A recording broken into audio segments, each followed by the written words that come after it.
All right, y'all. I need to tell you something. And it's heavy. Joni Lamb is dead. Joni Lamb, the president and co-founder of Daystar Television Network, passed away. She was 65 years old. Daystar made the announcement on Instagram just hours ago, and the statement says she graduated to heaven this morning. But y'all, there are so many questions. What really happened? Was it the spine fractures? Was it cancer? Was it something else? Did she reconcile with Jonathan before she died? Or did she die estranged from her own son? And most importantly, who takes over Daystar now? Because if Doug Weiss takes control of the network Marcus Lamb built, this is exactly what we predicted. This is the takeover we warned about. This is a critical moment because Daystar, Marcus Lamb's legacy, is about to change hands. Let me read you exactly what Daystar posted on Instagram. With heavy hearts, we share the news that Joni Lamb graduated to heaven this morning.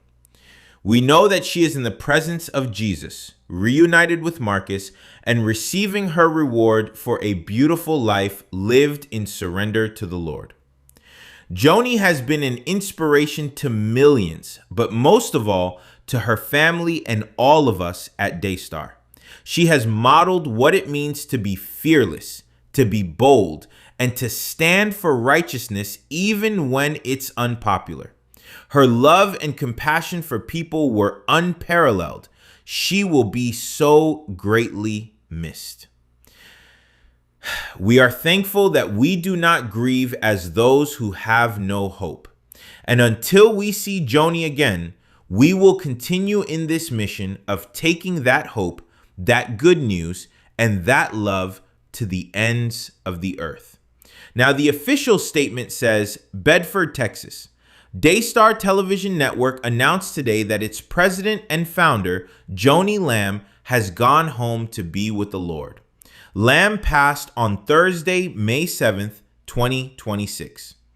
Prior to her recent back injury, Lamb had been dealing with serious health matters that she chose to face head-on and in private. The back injury compounded those challenges and led to a more serious medical situation than anyone had anticipated. Despite the dedicated efforts of her medical team and the prayers of so many around the world, her condition worsened in the last few days. Joni founded Daystar Television Network alongside her late husband, Marcus, in 1993. Under her leadership, Daystar grew into one of the largest Christian television networks in the world, reaching viewers in nearly every country through satellite, cable, streaming, and digital platforms. She spent nearly 4 decades on air and behind the scenes, building a ministry that brought the gospel into millions of homes. Joni's love for the Lord and for the people we serve shaped this ministry from the beginning, said the Daystar Board of Directors. We grieve her loss, and we are grateful for the legacy of faith she leaves behind. The family has asked for prayers and for privacy at this time. Information about a memorial service will be shared by the family at the appropriate time. Daystar's mission does not change today. Previously, Lamb worked with the board to ensure an executive leadership team was in place so that the ministry would continue uninterrupted. Programming will proceed as scheduled with on-air tributes to follow in the coming days. Now here's the question that's on everyone's mind. Did Joni reconcile with Jonathan before she died? Because if she didn't, that means she died estranged from her own son.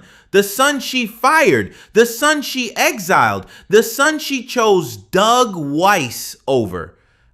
Daystar's statement says, Joni has been an inspiration to millions, but most of all to her family. But which family? Joni's daughter Rachel and her husband Josh Brown, the alleged abuser? Or does family include Jonathan and Susie, the son and daughter-in-law she rejected?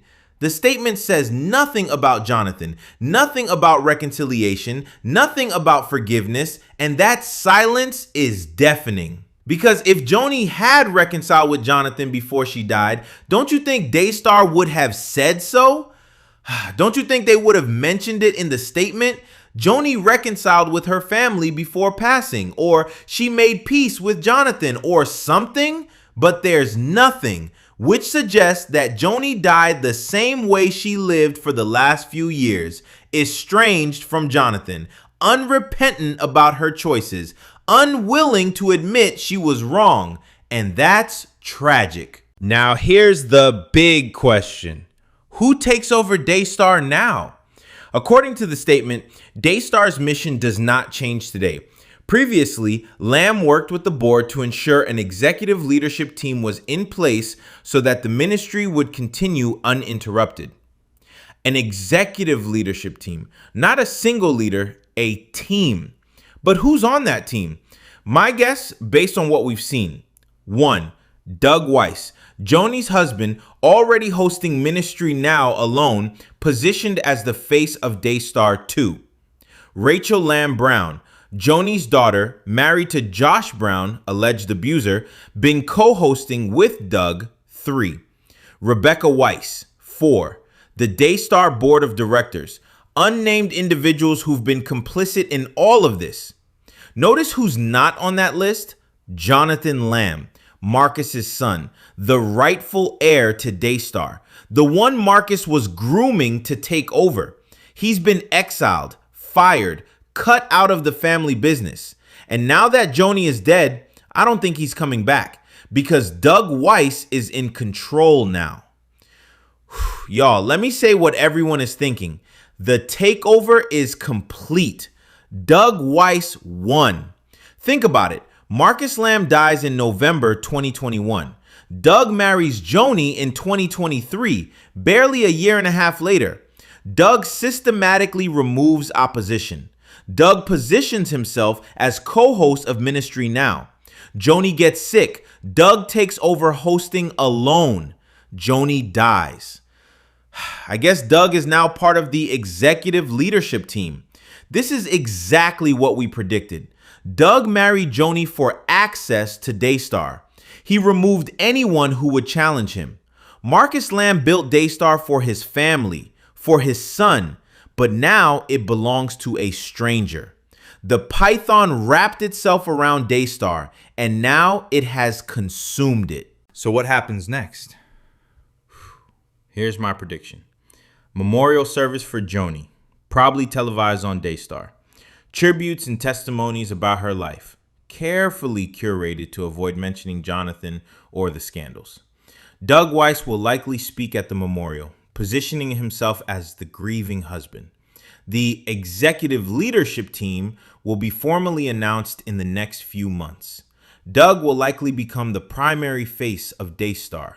Rachel and Rebecca will continue appearing on shows. Jonathan will remain exiled, unless he fights back legally. More ministries may leave Daystar as the truth about Doug becomes more widely known. Doug may attempt to fully take over as president/CEO. Daystar may rebrand or restructure. Legal battles may emerge over Marcus's estate, Joni's will, and control of the network. This is not the end of the story.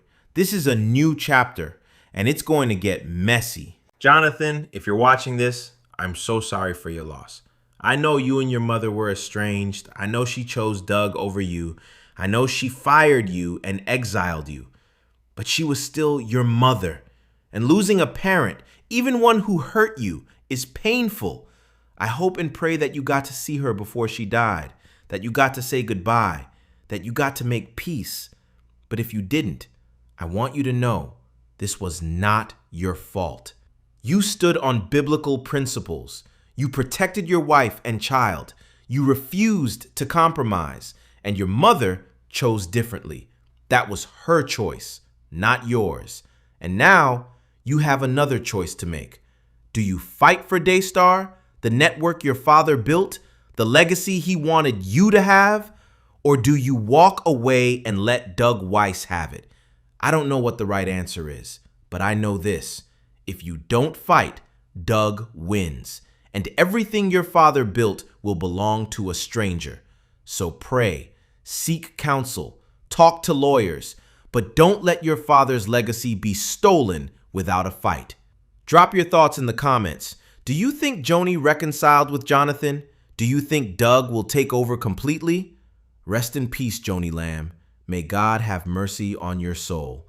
And may the truth about what happened at Daystar finally come to light. I'll catch you in the next one.